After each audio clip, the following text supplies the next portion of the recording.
bersekolah di SMA Terpadu Wirawakti Gorontalo dan saya kelas 11 IPA 1. Nah, pada video kali ini saya akan menganalisis fakta-fakta dalam materi indera penciuman dan pendengaran. Nah, fakta-fakta apa saja itu? Mari kita simak video ini. Nah, untuk indera penciuman, kita lanjut ke fakta pertama. Fakta yang pertama yaitu indera penciuman juga bisa mencicipi rasa.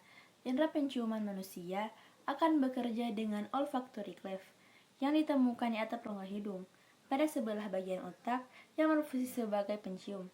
Ujung syaraf pada syaraf penciuman ini akan mengirimkan bau ke otak. Penciuman ortonasal menangkap bau di udara saat Anda bernafas melalui bagian depan hidung. Pernahkah Anda mencium bau dari makanan yang Anda sedang punya? Ya, ini adalah salah cara kerja lainnya dari indera penciuman pada bagian belakang hidung kita, yang disebut dengan pencium retronasal. Nah, bagaimana sih hubungan indera pembau dan indera pengecap? Indera pembau dan pengecap dapat saling bekerja sama. Rangsangan bau dari makanan mencapai rongga hidung dan diterjemahkan oleh reseptor olfaktori, lalu diteruskan ke pusat rasa dan bau di otak. Dari sinilah otak mulai memerintahkan berbagai sel dan kelenjar untuk mempersiapkan diri seolah akan ada makanan yang masuk ke dalam rongga mulut. Walaupun pada kenyataannya tidak selalu demikian. Otot yang telah mengenali bau mengirimkan sinyal kepada reseptor di lidah tentang rasa yang cocok untuk bau tersebut, dan otomatis kelenjar pun akan mempersiapkan diri, misalnya dengan menghasilkan cukup banyak air liur. Sebagai contoh, saat kita mencium aroma mangga muda, kita bisa menduga bahwa mangga tersebut asam. Otomatis kelenjar saliva akan menghasilkan air liur lebih banyak. Ini pula yang terjadi saat kita menghirup aroma lezat dari makanan. Fakta yang kedua, tidak semua orang bisa mencium bau. Anosmia yang sementara ini bisa terjadi ketika seorang sedang pilek atau ketika hidung kita mampet. Penyebab anosmia ada banyak hal yang bisa menyebabkan anosmia atau hilangnya kemampuan hidung mencium bau. Nah, misalnya hidung tersumbat saat pilek, alergi, infeksi sinus, usia lanjut, atau kualitas udara yang buruk. Ada juga anosmia yang disebabkan oleh pelup hidung, cedera pada hidung atau kepala, paparan zat beracun, pengobatan tertentu, hingga kondisi kesehatan tertentu. Nah, fakta yang ketiga, infeksi virus dapat mengubah indera penciuman Anda. Infeksi virus dapat mengubah indera penciuman Anda. Flu biasa adalah pencuri yang terkenal akan indera penciuman kita, meskipun biasanya hanya untuk sementara waktu. Namun bagi sebagian orang, indera penciuman mereka tidak kembali setelah infeksi virus seperti flu biasa, infeksi sinus, atau infeksi saluran pernafasan atas. Pemulihan bisa memakan waktu beberapa tahun. Untuk fakta yang keempat, hidung bisa menghangatkan udara yang terhirup. Nah, paru-parumu tidak bisa menolerir udara yang kering. Jadi ketika kamu bernafas, maka hidung akan melembabkannya dengan menarik uap air dari mukus di hidung. Dengan cara ini, udara akan menjadi lembab.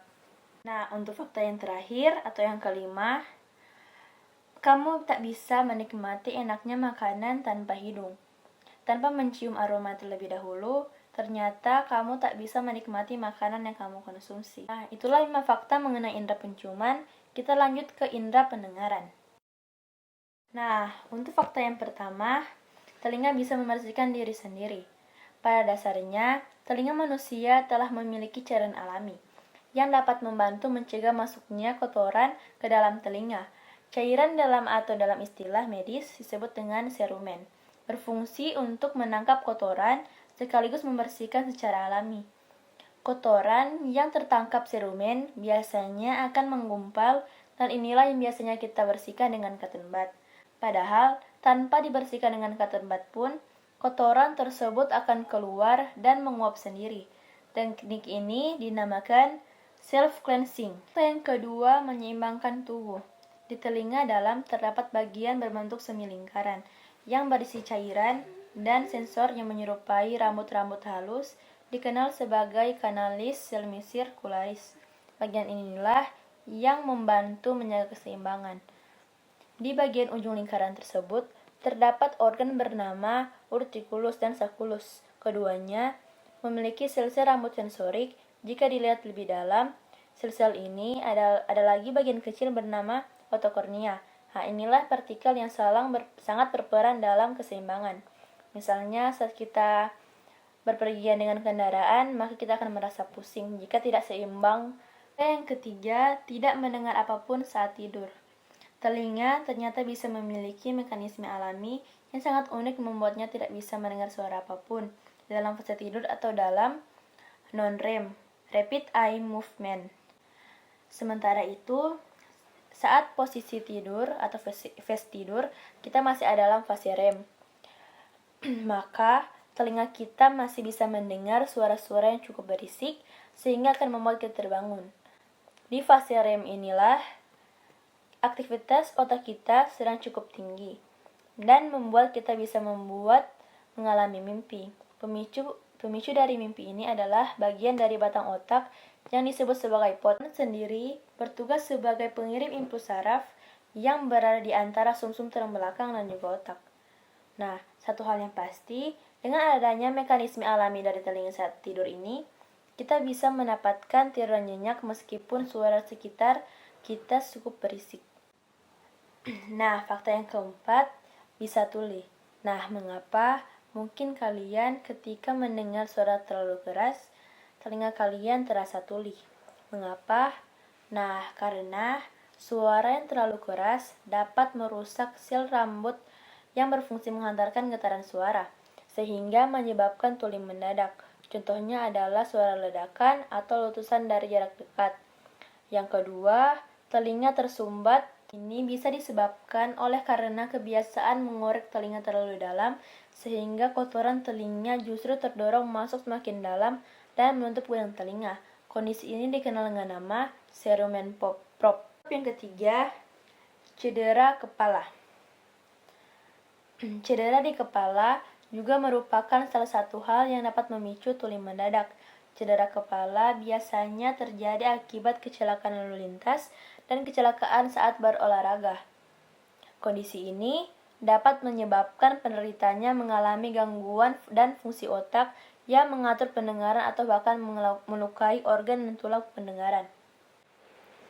Fakta yang kelima atau fakta yang terakhir, sensasi aneh ketika berada di tempat yang tinggi. Udara di sekitar kita mempunyai tekanan ke segala arah. Pada ketinggian yang tidak sama, tekanannya pun berbeda. Tekanan udara terbesar berada di permukaan laut atau pantai. Semakin tinggi suatu tempat, tekanan udaranya pun semakin berkurang.